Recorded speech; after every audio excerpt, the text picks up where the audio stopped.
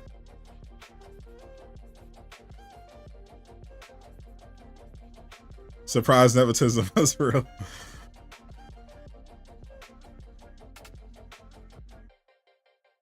Shyamalan hasn't made a good movie since he saw Dead People.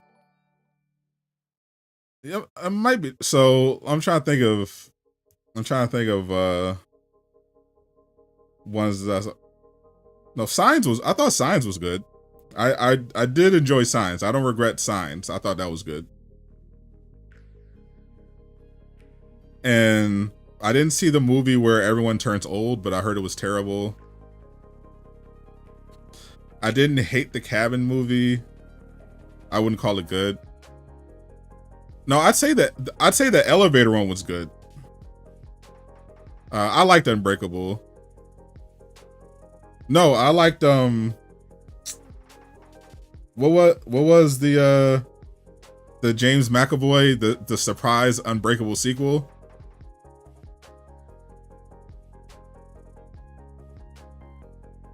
What was that? What was that one called? Split. Yeah, Split. Split was actually good. Split was a legitimate. I'll give him that one. Split was a really good movie. But big bonus if you're a fan of Unbreakable. But separate from the Unbreakable stuff, Split was a actual really good movie. It was really good. I will legitimately give him that. That was a great movie. In fact, really good script, phenomenal performances, great twist at the end. Like that was a 9 out of 10 M. Night Shyamalan movie. I will give him Split. James and Anya Taylor-Joy, fantastic. I will give him Split for sure. Glass was garbage. Split got our hopes up. Glass was not good, but no, he had another movie. It took place in the whole movie took place in the elevator.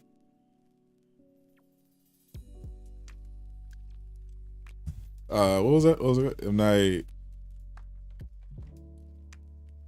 It was like the devil was in the elevator or something.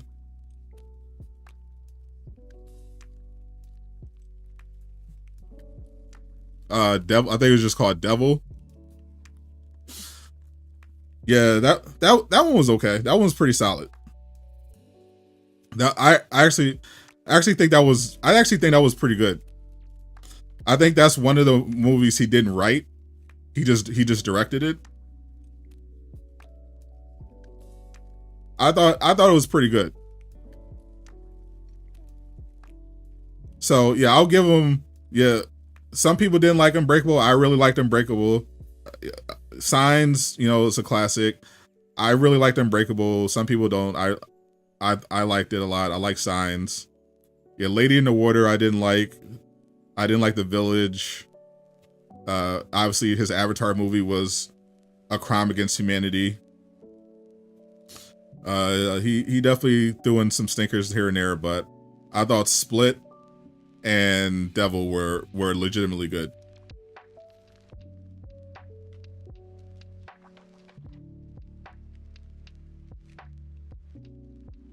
All right, Marvel should be coming up soon.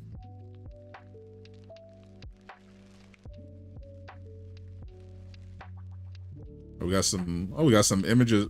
We got some screenshots from Fire and Ash.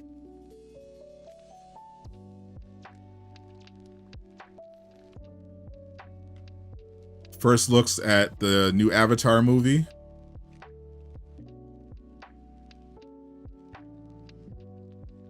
I mean, gotta give him credit.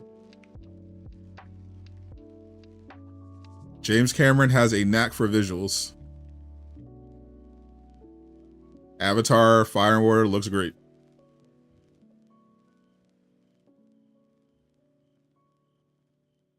Already.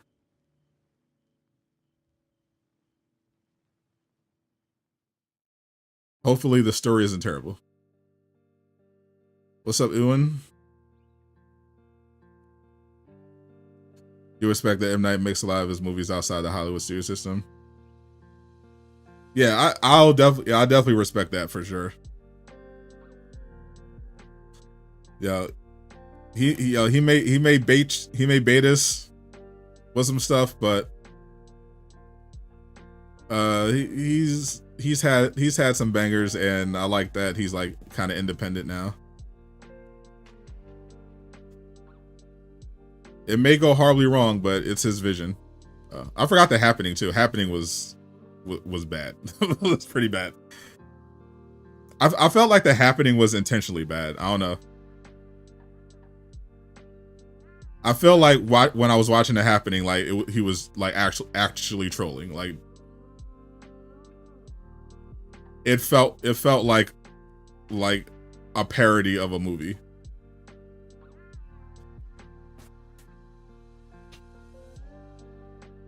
Do I think James Cameron gets high? I have no idea. He seems kind of like a straight-laced guy.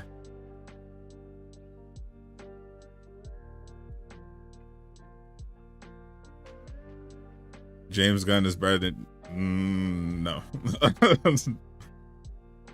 don't know about that. I'll say... I can't even say writer.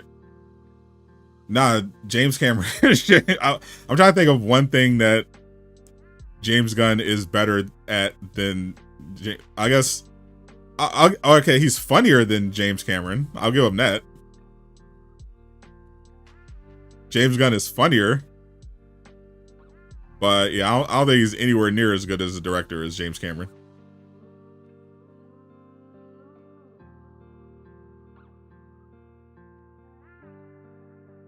Still enjoying your mage. I am legitimately enjoying Dragon Age the Veilguard in my spare time. I'm about 25 hours into the game. My mage is pretty OP. I pushed it into the specialization of death magic. So I'm applying necrosis. I'm siphoning the life of enemies. It's pretty fun. I'm enjoying the story. I'm doing a lot of Risen. Yeah, my rating has gone up from a 7 to an 8 since I've been playing offline.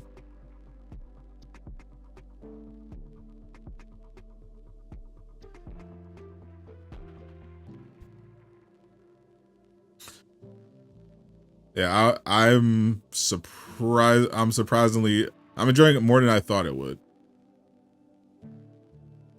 The deeper into the game I get. I think class plays a big role as well. Because I heard like the warrior class is kind of terrible when you get into the late game, and like the rogue is kind of like okay all the way through, whereas mage legitimately just gets all these really interesting and cool paths that you can take.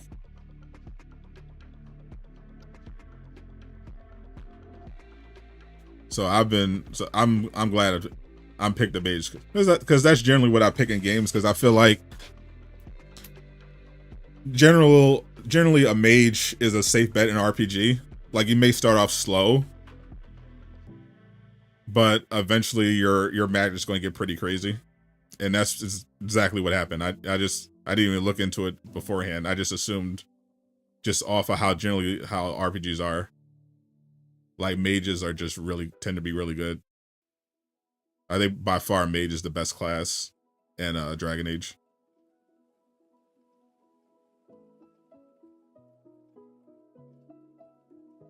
I guess we get stuff at Marvel. If no Daredevil full trailer, we right. Kingpin needs to make the no more suits rule thing for street heroes.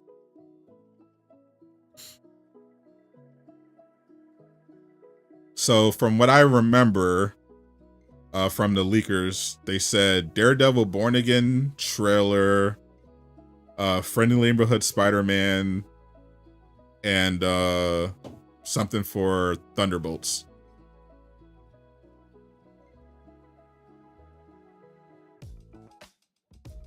And I'm really just here for the Daredevil Born Again trailer, so anything else is gravy.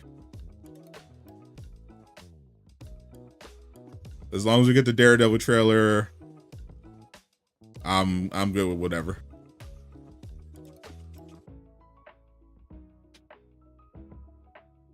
Fantastic Four would be cool. I'm looking forward to that, our first look at that, but yeah. I'm all about that Daredevil. No, there's no gaming. The only gaming stuff was for Marvel Rivals, which was this morning. They showed off Moon Knight. Oh yeah, Born Again. Yeah, I mean Brave New World. Yeah, we'll probably get some Brave New World. Yeah, I think Fantastic Four is the least likely out of all of them. I think it's Brave New World, Thunderbolts, Daredevil Born Again, and Friendly Neighborhood Spider-Man. I'm hoping Friendly Neighborhood Spider-Man shows me something cool. Because right now, from what I've seen of it so far, I'm not excited for Friendly Neighborhood Spider-Man at all. There's the Feige man. Mr. Feige. Yeah, Friendly Neighborhood Spider-Man looked pretty bad from the footage I saw, but I'm hoping they got something else.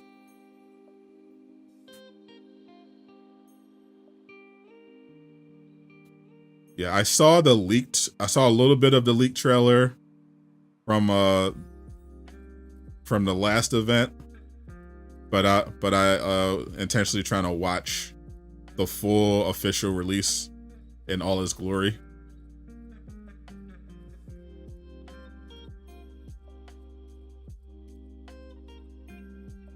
I want to get the proper experience of Daredevil.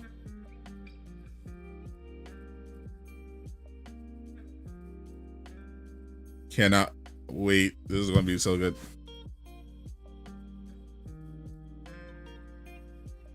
They might show some set pictures from Fantastic Four. Yeah, I can see that.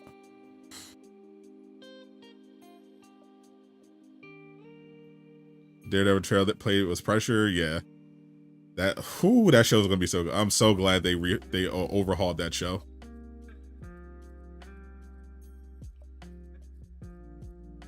Yeah, I watched Agatha all along. It was surprisingly good. All right, they're starting with Marvel Animation.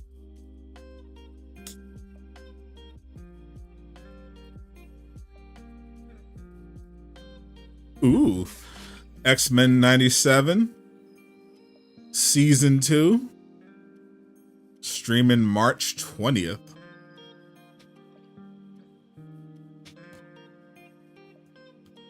Yeah, so I think Bo DeMaio still wrote a lot of the content for season 2, so we won't fully notice his absence until season 3.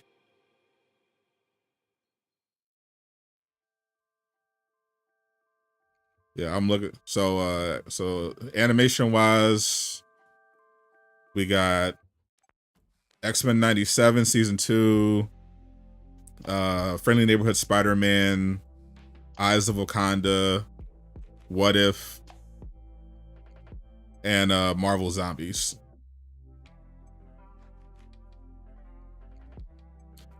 After all along, Rio, yeah. Soon as I had low expectations for Agatha All Along going into it, but as soon as I found out Aubrey Plaza was in it, I knew immediately I was going to be watching. That's my rule. If Aubrey Plaza is in something, I'm there. And she did not disappoint.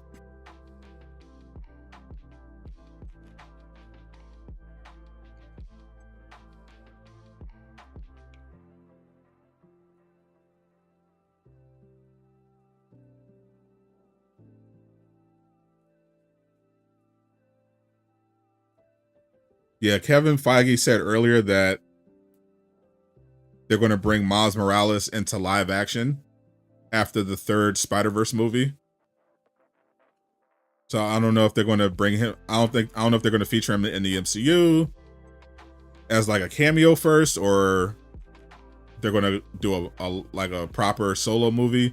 I figured they would probably try to introduce him as a cameo first.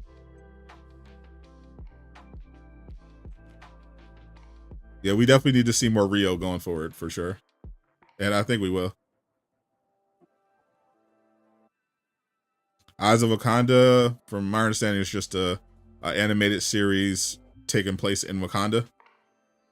It was originally supposed to be a story exploring the Dora Milaje.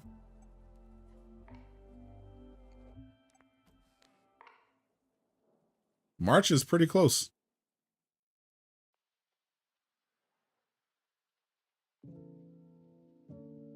I'm looking forward to What If.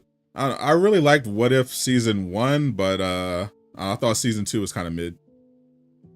So I'm hoping I'm more excited for Marvel Zombies than What If season 3, to be honest.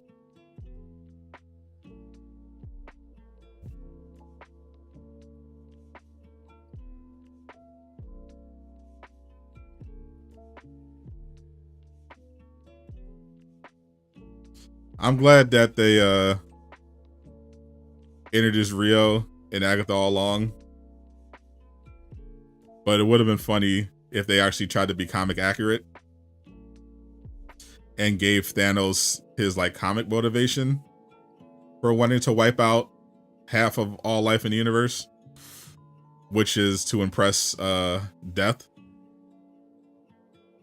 to try to get out the friend zone.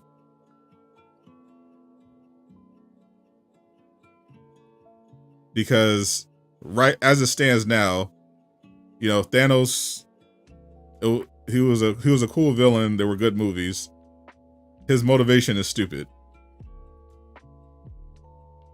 But if you told me that his motivation for wiping out half of all life in the universe was to impress Aubrey Plaza, then I'm like, okay, well, now you know now this is sympathetic. I can understand. I can understand his perspective. The Thanos was right wouldn't be a meme then. They'd be like, yeah, he might have had some points. He made some points. Like the whole equality thing was just stupid. Doesn't make any sense.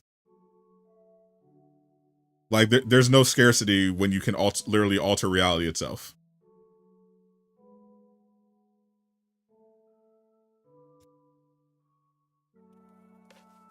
This was the OG simp, literally.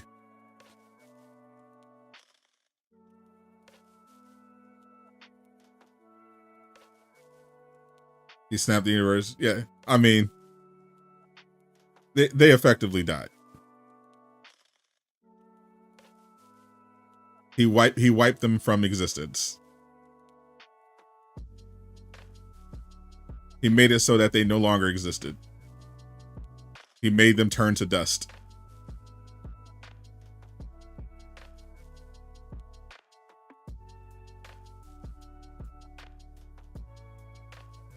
They got Russo brothers are back to make 2 more. Yeah, you can't go wrong with the Russos. Yeah, Deadpool. Yeah, that's the funny thing. Thanos was in love with Death, but she wanted nothing to do with him because she was in love with Deadpool. That's another wrong. Yeah, if it was for Aubrey Plaza, then I'm like, you know what? Hear him out. Hear him out.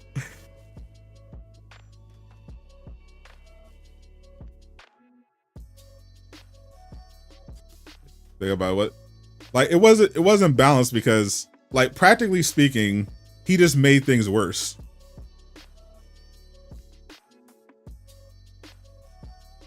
Like, you can't just arbitrarily snap and take and remove half of all life. You're going to completely destabilize entire worlds. Like you're getting rid of bad people, you're getting rid of good people, you're getting rid of useful people. You're creating more problems than need to be done. Because the idea of the overpopulation and resource scarcity was a myth anyway, at least in particular on Earth. Like, the problem isn't resource scarcity. The problem is resource distribution. Like, the reason why we have hungry people isn't because there's not enough food. It's not because, you know, we don't have enough energy to distribute. It's that it's not being distributed.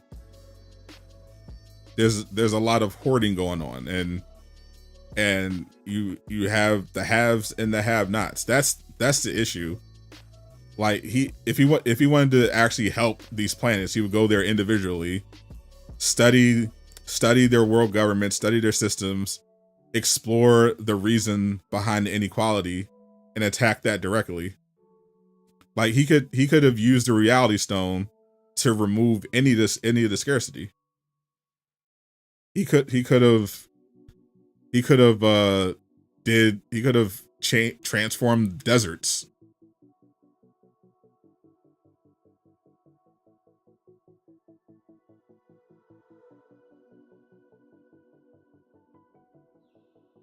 He could have provided a place for every homeless person on Earth. He could have literally done anything with the stones.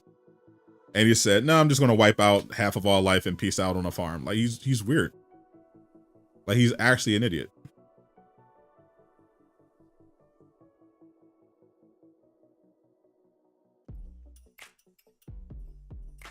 If he just said he wanted to take out, if he just said he wanted to impress Rio, I would accept it.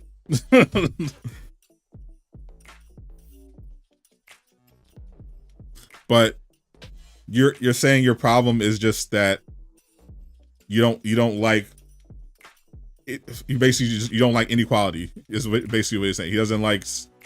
He's afraid of resource scarcity. Okay, so you have the ability to instantly move anything through time and space. You can destroy anything. You can create something out of nothing. You can control time. You can control someone's mind. Like, and that's the best he could come up with to make the worlds better. He's an idiot. He's an actual moron.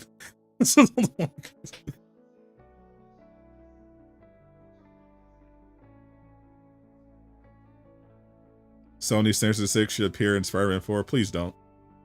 Rip Tony Tide, yes sir.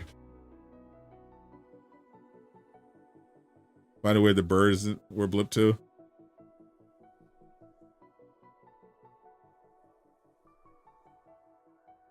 The coolest thing about Thanos is when he was throwing hands.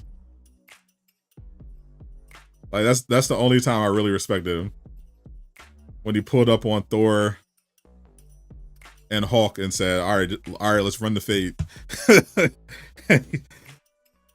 He was like, I don't need no help. I don't need no backup. We're just going to run the ones. and he soloed every Asgardian. He beat Hulk so bad he was scared to transform. Like, I respect that. that was cool. You want to blip Kathleen Kennedy?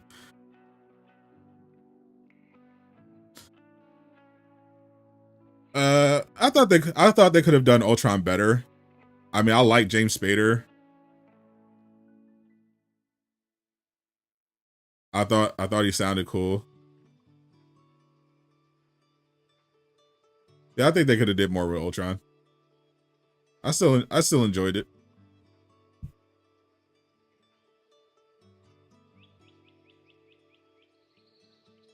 He made the Hulk dab.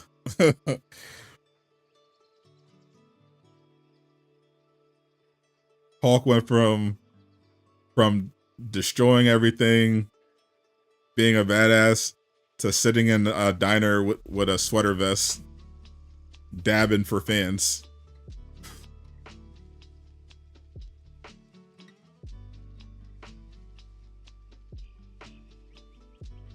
Oh yeah, Star-Lord fumbled the whole bag, bro.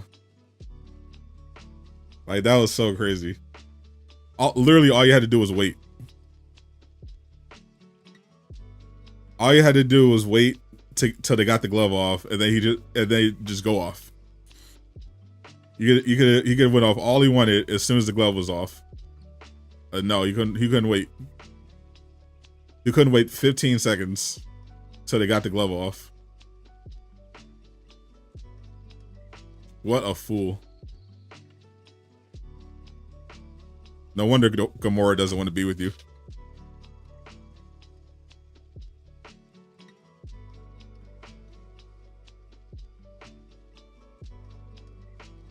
Yeah, the Spider-Man scene where he got dusted was legitimately heartbreaking. That was actually really sad. Mr. Stark, I don't feel so good.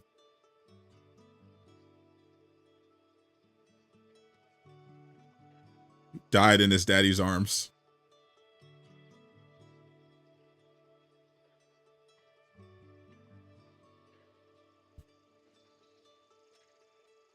To training She-Hulk. Well, he didn't really train her. He was just there for her to yell at. That's mostly what he was there for. Watch her drink alcohol, get yelled at for his privilege, and slapped around a little bit. Didn't do much training.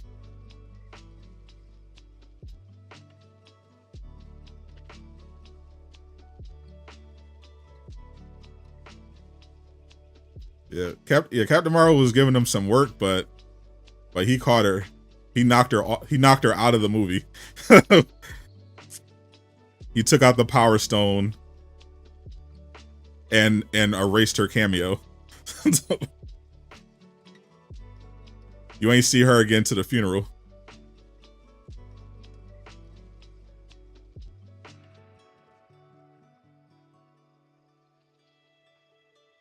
Woo! The final season of What If will have 8 episodes, releasing on December 22nd. Storm will appear in What If Season 3. Let's go! Mommy Storm. Love to see it. And now we got the Daredevil Born Again. Charlie Cox on stage.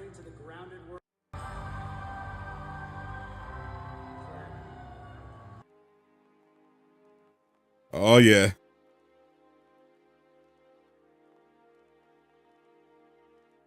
They did say that the X-Men were going to be a big part going forward, so this makes sense. Oh yeah, the trailer's coming. I can feel it. I can feel it.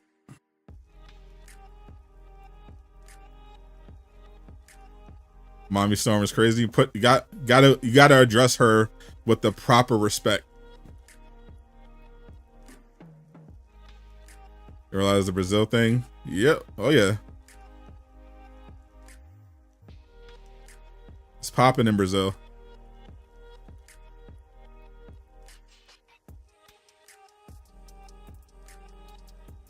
Hulk definitely deserves a proper World War Hulk movie for sure. A proper one. Where he gets to be a badass. To make up for how they've been doing him dirty.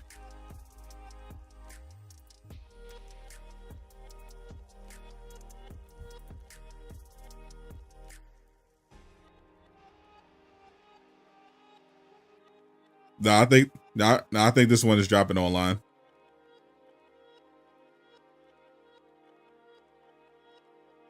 So I think Spider-Man will 1v1 Doctor Doom in Secret Wars.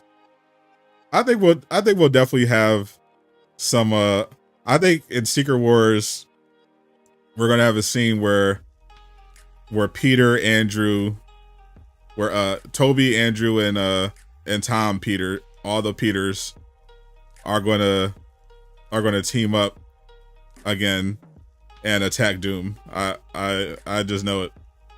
I think they're gonna have this whole scene just vomiting nostalgia and fan service. You're gonna have Toby jump in, Andrew's gonna come swinging in, Tom's gonna come in, and then all of a sudden Hugh Jackman Wolverine stabs Doom from behind, and then the Henry Cavill Wolverine comes flying in. Like, Secret Wars is going to be ridiculous, bro. It's going to be outrageous, the amount of cameos in Secret Wars. Final look for, it's the poster for What If Season 3. Okay.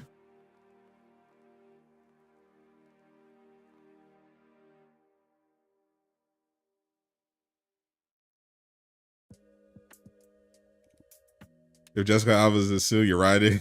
Oh yeah, yeah. They gotta bring back all the OGs for sure. Definitely need the Jessica Alba, Sue Storm. Definitely want to see Wesley Snipes' Blade back again.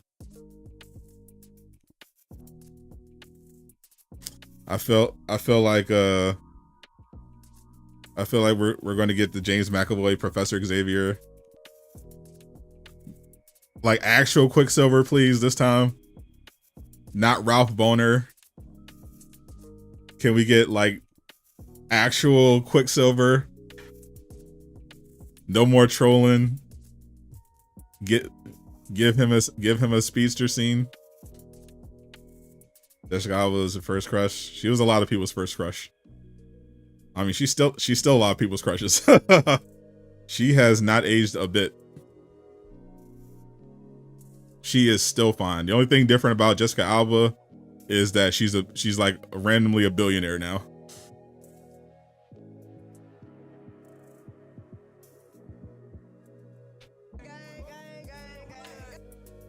Still just as bad as she was when she was dancing as Honey.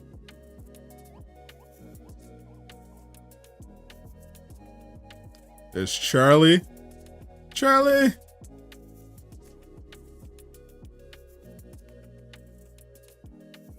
Charlie!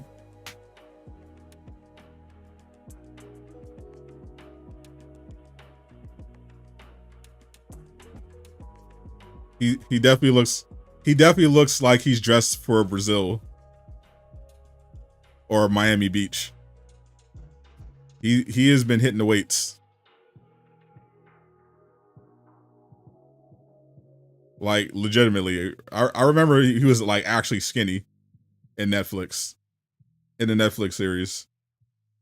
Like he's actually shredded. Holy shit.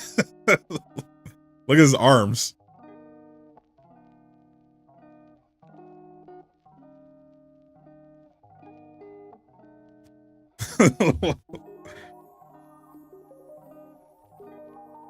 He got shredded for this role. Jesus.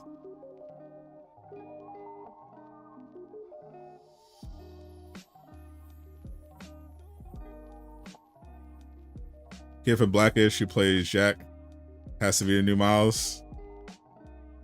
I don't know. Yeah, you know the ladies in the audience are going crazy.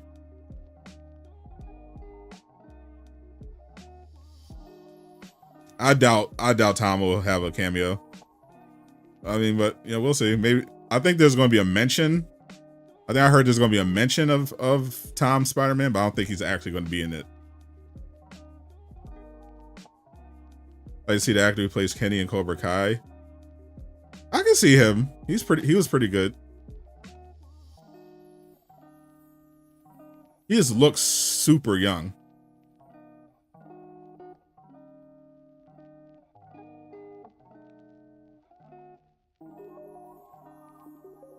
I think it might be because he's so short and he kind of has a baby face, but like even though he played a high schooler, I think in Cobra Kai, he definitely looked like a middle schooler.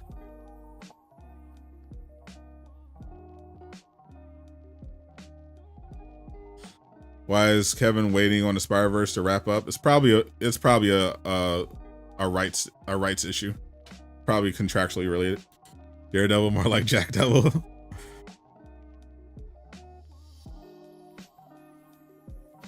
No, actual facts.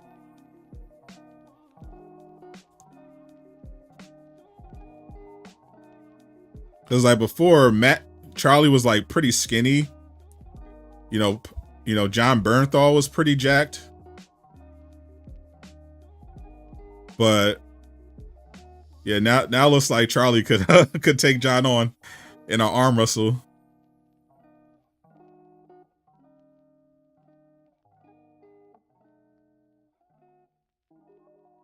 Yeah, I definitely respect the actors who put in the work for the transformation, because I know it's hard. That's what Chris Evans was complaining about. He said you know, Chris Hemsworth too is like it's like a lot of work to get in that shape. So I respect it when, you know, they don't say, oh, we'll just do it in CGI or we'll just do padding or something like that.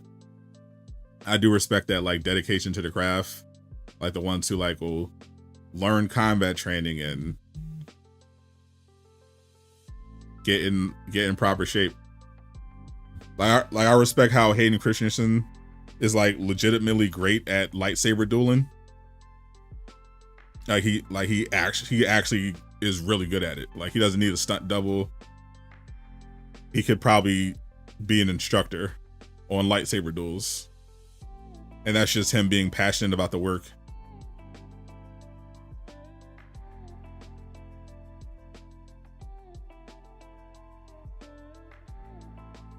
Yeah, we definitely need them to stop hiding these trailers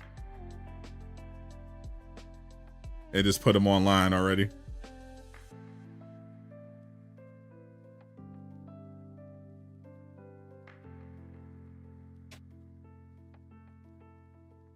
Let me check elsewhere.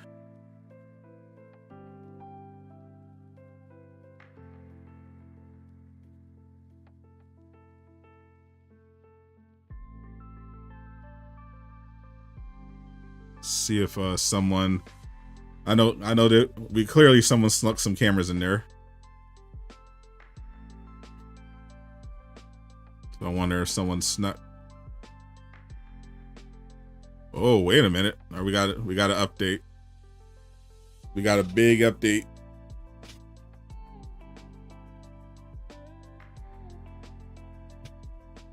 Big update, chat.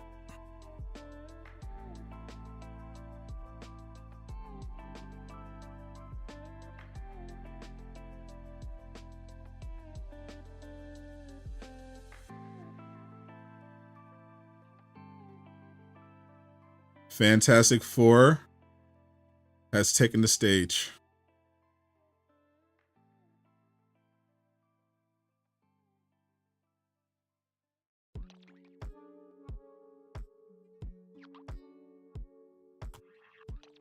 We might get a little Fantastic Four after all. Also, hold up.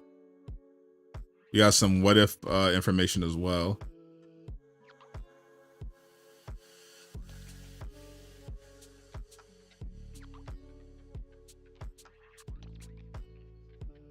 Oh, Vincent D'Onofrio was out there too.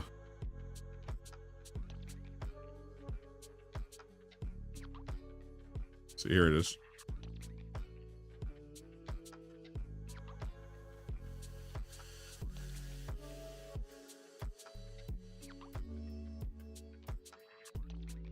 Let me switch to Cosmic Marvel.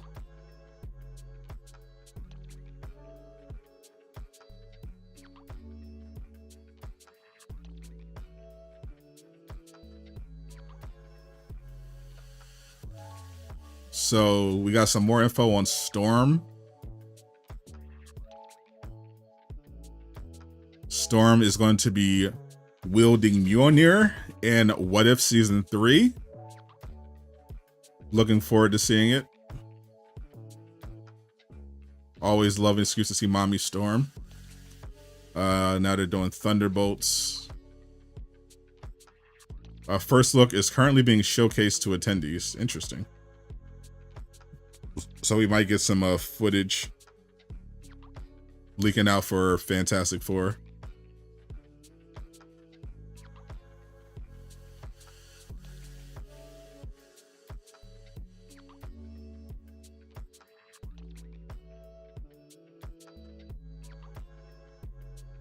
Interesting. They give us a Spider-Man 4 news. I doubt that, since they haven't. We got the big Spider-Man 4 news dump pretty much happened already. It's in production. Starts filming next year, so I think we're gonna be they're gonna be laying low a little bit.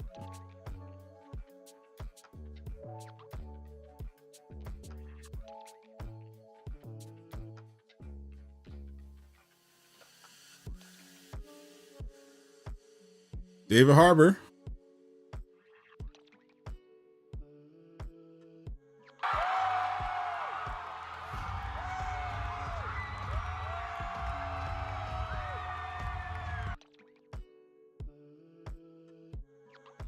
Damn it.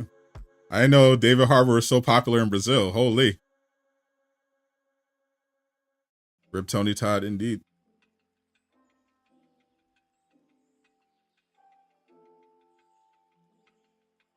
Apparently, David Harbour is popping in Brazil.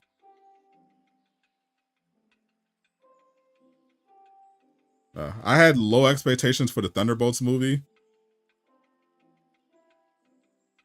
but it might be okay. Half the audience has phones. Oh yeah, you know some stuff's getting out. I think they don't care too much about this D23 compared to the other one, so they're like, yeah, it's fine. Looks like Fantastic Four First Steps only has a few weeks of filming left.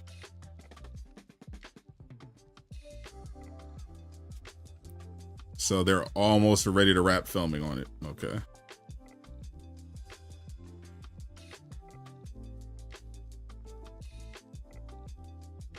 Yeah. D23 will be back around in 2027. Met Tony Todd at El Paso Comic-Con one year. Told him he messed up your childhood with Candyman, but made up for it with everything else. That's fair, yeah. Candyman definitely scared a lot of people when they were young. Not me, though. I wasn't affected by scary movies. Except for a couple. I will say. The only scary movies that freaked me out a little bit when I was a kid was The Frighteners and the those demonic ghosts, those demonic things in Ghost, the Patrick Swayze one. Like, yeah, they aged really poorly, but at the time, they were legitimately creepy.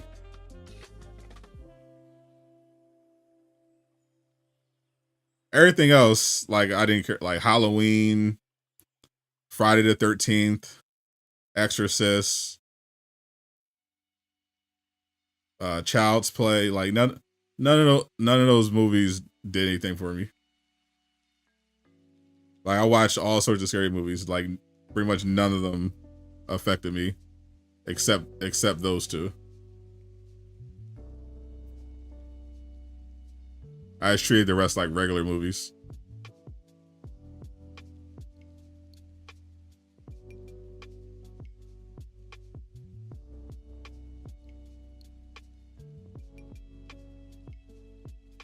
For me, the majority of for me, especially as I go, like, the majority of scary movies to me were either funny like unintentionally funny, or just like solid action movies, or just terrible.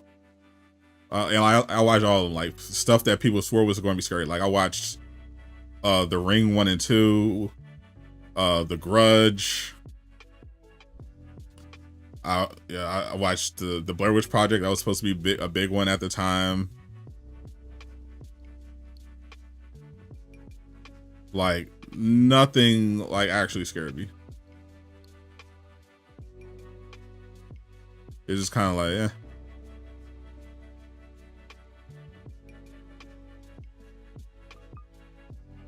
My favorite horror movie of all time is Cabin in the Woods. But not even because it's scary. Because it's just a really good movie. I thought it was just a really clever movie.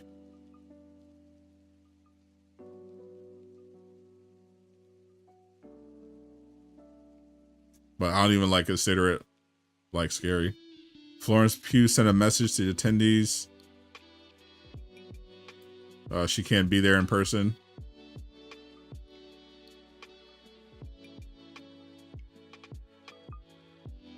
Shout out to Florence Pugh.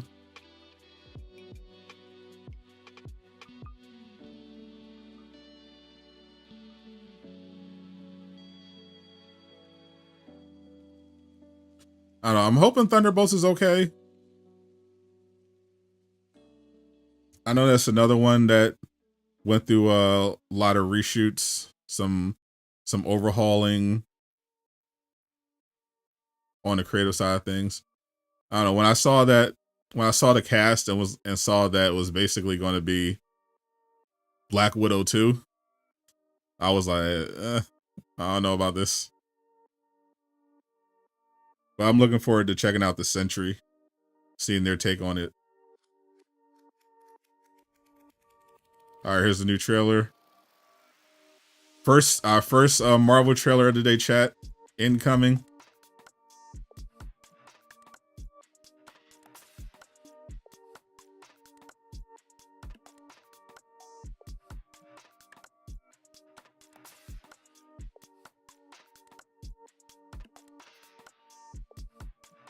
First trailer of the day.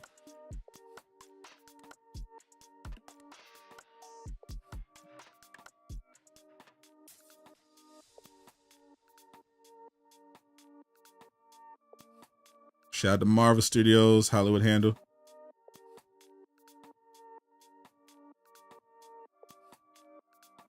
This is a new look at Thunderbolts in theaters on my birthday.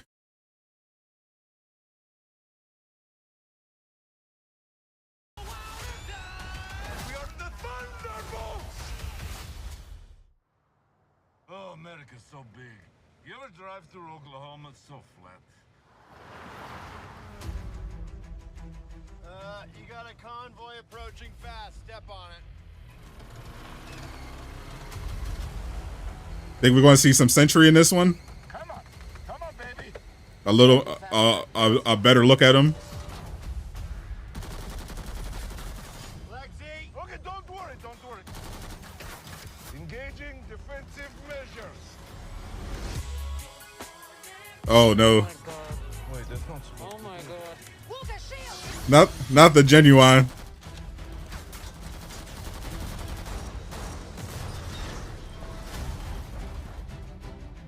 That's quite a shot. That definitely wasn't her.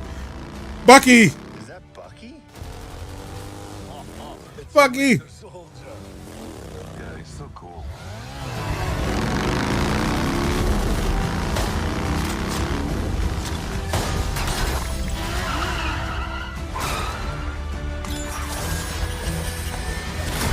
Yeah, Bucky makes this movie way better. What I talk about! That's not good. Oh, he's aiming at them now.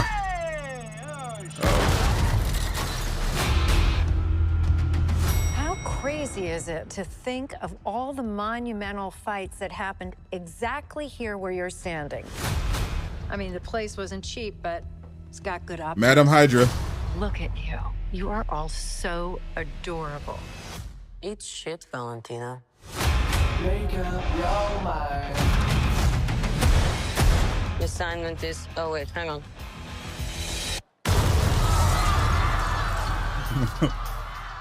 Very Assignment cool. is complete. Bucky. What kind of super serum did you get? I don't know, regular. Hydra. Hydra. Oh, fancy. Red Guardian. This old Santa. Still a Red Guardian. still a comic relief. Everyone here has done bad There's things. John. Shadow Ops. They made him strong again. Yeah. Contract kills. Taskmaster. And you, former Red Room Fake assassin, Taskmaster. God only knows the blood on your hands. Pretty ludicrous coming from the dime store Captain America. I'll have you know I was actually the official Captain America, so. Yeah, for like 2 seconds. The disrespect.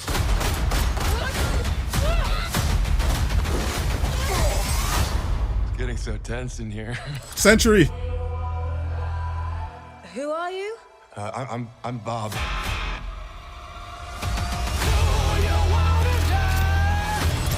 We're just drifting. And we don't have purpose. Bob the Sentry. You can't escape the past. So you can either do something about it now, or live with it forever. So what, we all just punch and shoot? We are the Thunderbolts!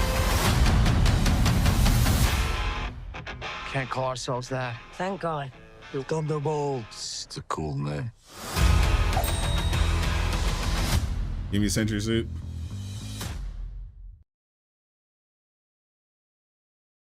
That, I'm not gonna lie, it's pretty good. I'm cautiously optimistic for Thunderbolts. Cautiously optimistic.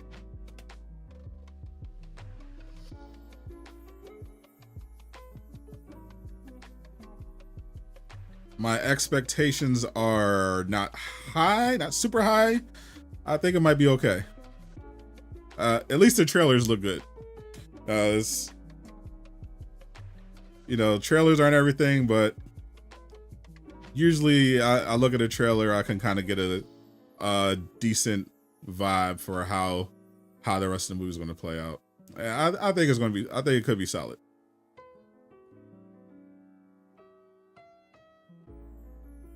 All right, Captain America: Brave New World is next.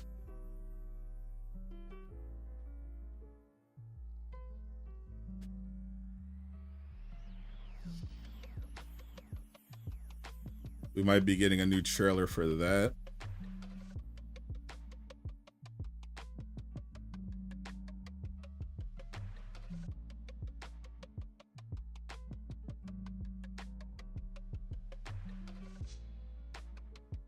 Maybe a little Red Hawk.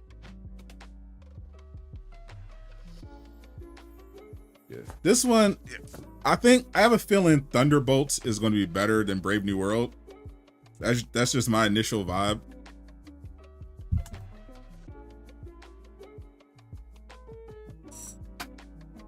But we'll see.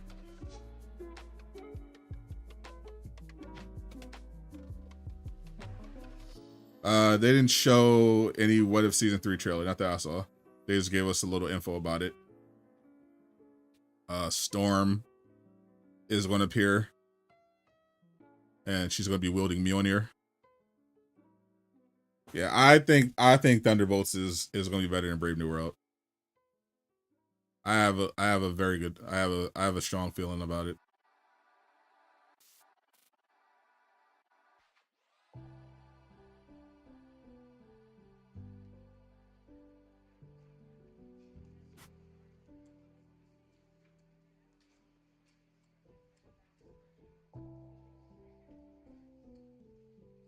Because I don't know, Brave New World feels like it's missing something. Mainly a Captain America. Like I gotta see what they, how they're gonna handle it. The main villain is Red Hawk, but the new Captain America doesn't have any powers.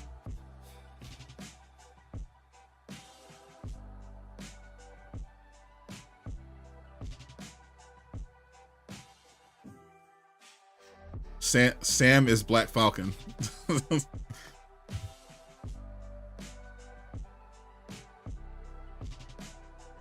Maybe as a leader, but a significant threat is Red Hawk. How's he gonna get through Red Hawk?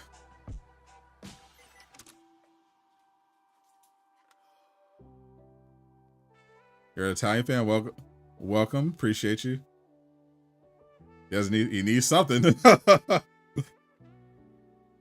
his standard equipment on his Valken suit isn't enough. Obviously, we saw the trailer. The shield isn't enough.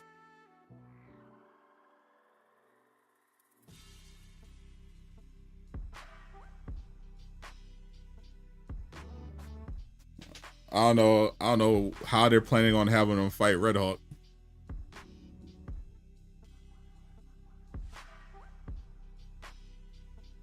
All right, we got a new trailer for A Brave New World. All right, let's check that out. See what they talk about. Yeah, maybe they'll win me over here.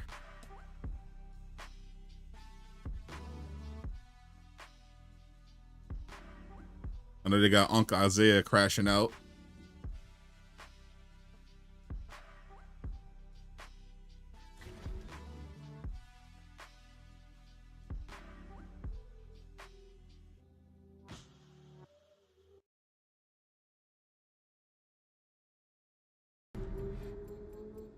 You asked for me.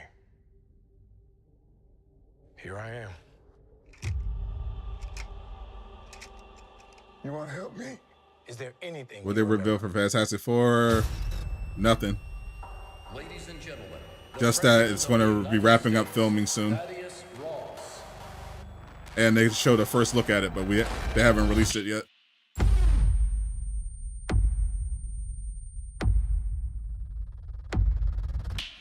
Whatever this is, Cap, be careful. What do we know? There were 5 shooters. This was a coordinated terrorist attack, sir. I was a wartime general. That was weird. Now I'm a wartime president. Your inner circle's been compromised. Let me fix it. Watch yourself. You're not Steve Rogers. You're right. True. I'm not.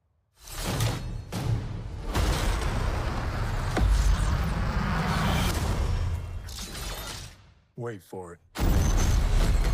Ooh, that was pretty cool. We're on the brink of war. I can't trust anyone. That's the new Falcon. Nothing about this feels right. Captain America. Now I think Thunderbolts is going to be better. Yourself, who's playing who?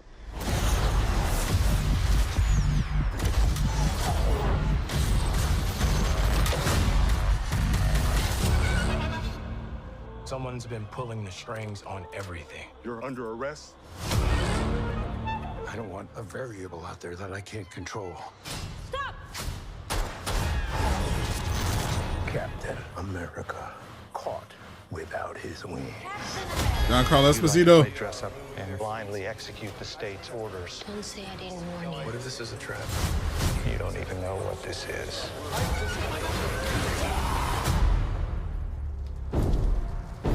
Since when were they red?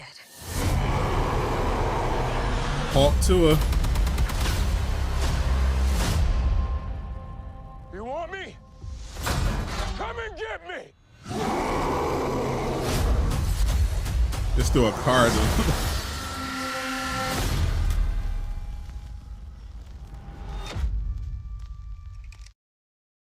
I don't think he wants to run that fade. Iron Cap.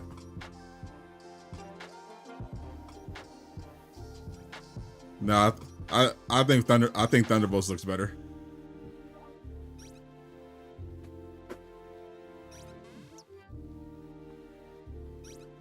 He's going to need some crazy plot device to get out of this one. I don't know about this one. It looks fun, like from a Like, it looks like it has elements from, like, you know, the spy thriller, elements of Winter Soldier. It's got, you know, it's got kind of the Iron Man vibes going on.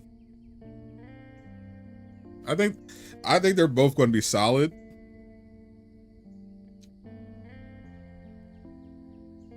I just have a feeling Thunderbolts is going to be a better movie.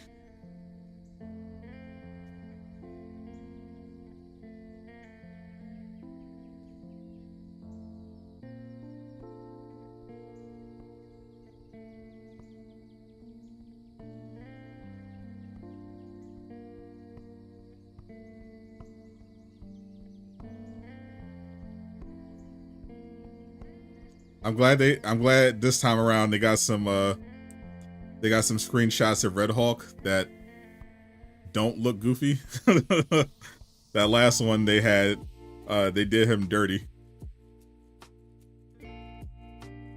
These actually look pretty good.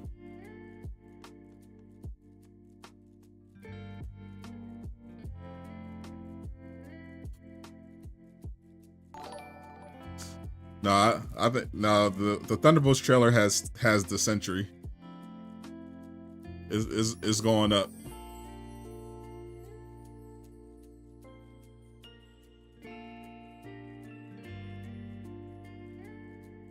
I'm looking forward to this one.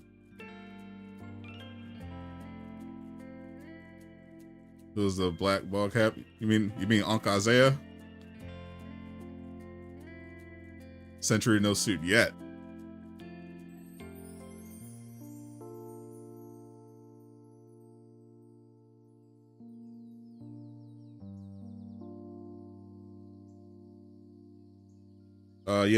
I covered the Daredevil panel already.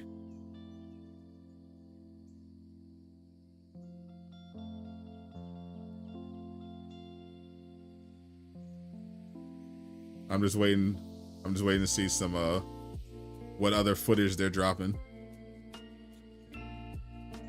Cuz I know they showed some Fantastic Four stuff to the crowd. So I'm wondering if they're going to release that soon or if someone leaks it.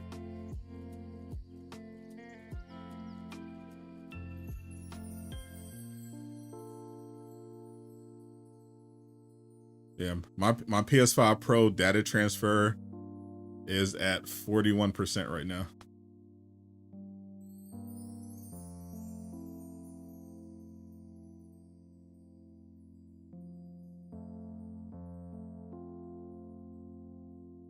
Only games I could play are Gotham and Final Fantasy 16.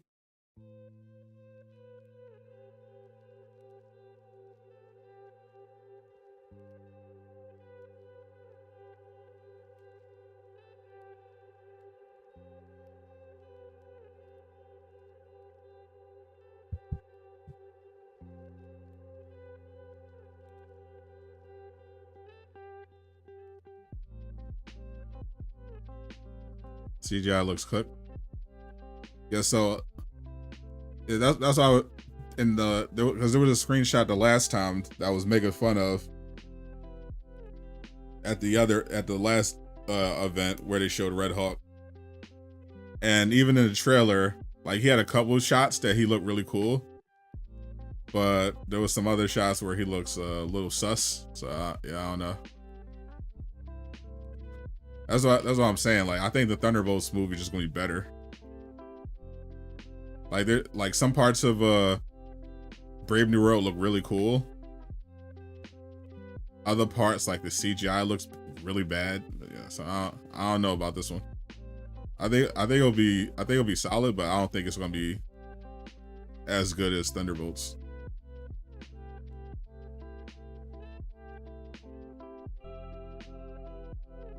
Haven't heard W Games will be at CCXP in December. I did not. Is Marvel Panel done? Refreshing, seeing if there's anything else. Haven't seen any updates yet. They're still going over Brave New World.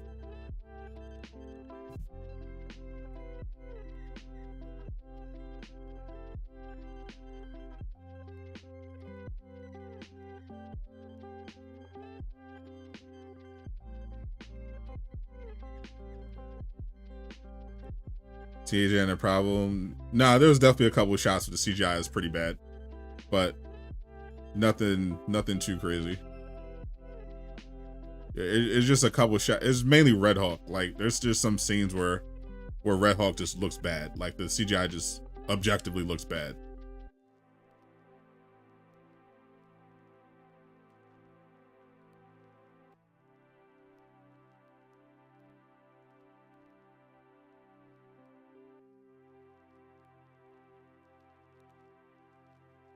You know, definitely wouldn't be the first Marvel movie with bad CGI, but yeah, it's definitely noticeable. Anything you remember.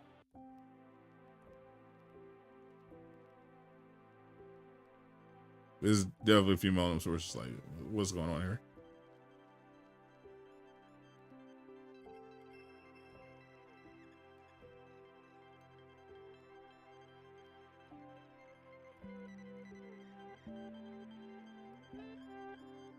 All right, this looks okay.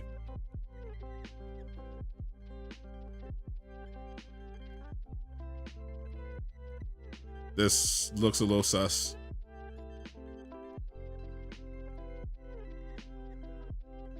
This looks very sus.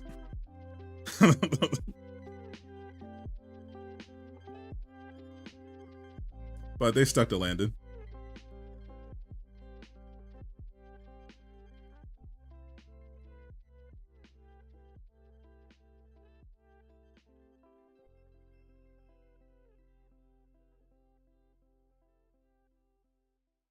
I heard about Tony Todd. I sure did. Yeah. They might be doing legitimately they might be doing Concord numbers here when all is said and done on this budget for Brave New World.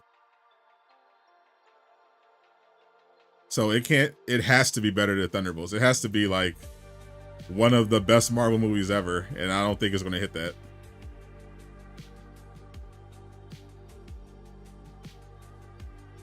It's gonna have to make a lot of money to get through this budget. A Captain America movie without Steve and no Bucky. So we got to see if Anthony Mackie and Harrison Ford's Red Hawk are enough to carry, or if it gets really good word of mouth.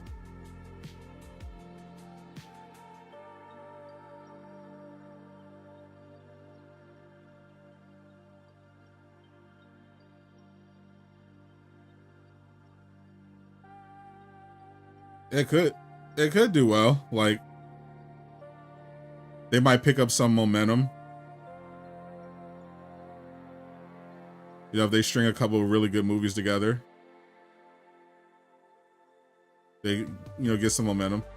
Marvel movies tend to do better when they've got some like good stuff leading into it. So like, obviously you're going to have Daredevil Born Again. That's going to be big. I think, if they nailed the Fantastic Four movie, that would be great momentum. We'll see. They're gonna have a couple of shots at it. They're going Brave New World, Thunderbolts, Fantastic Four, Daredevil Born Again, X-Men Season 2. Marvel, they're throwing a lot of stuff out there, but if they can nail some of these projects, then I think fans will get hype enough to like give some of these a shot. See Bucky in the post-credit scene. I think Ross's daughter will die.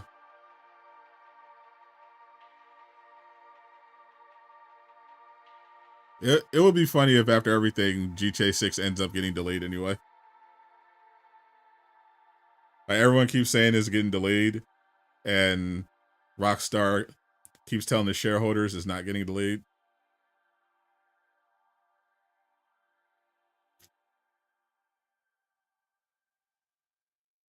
So at this point, you can't delay it.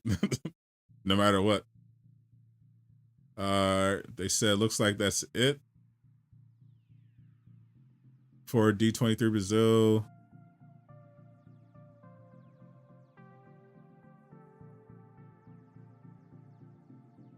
So yeah, so they didn't show, no one leaked the Fantastic Four footage yet that they showed at the panel. They didn't show any trailers for the animated stuff, and it looks like we just got trailers for Brave New World and Thunderbolts.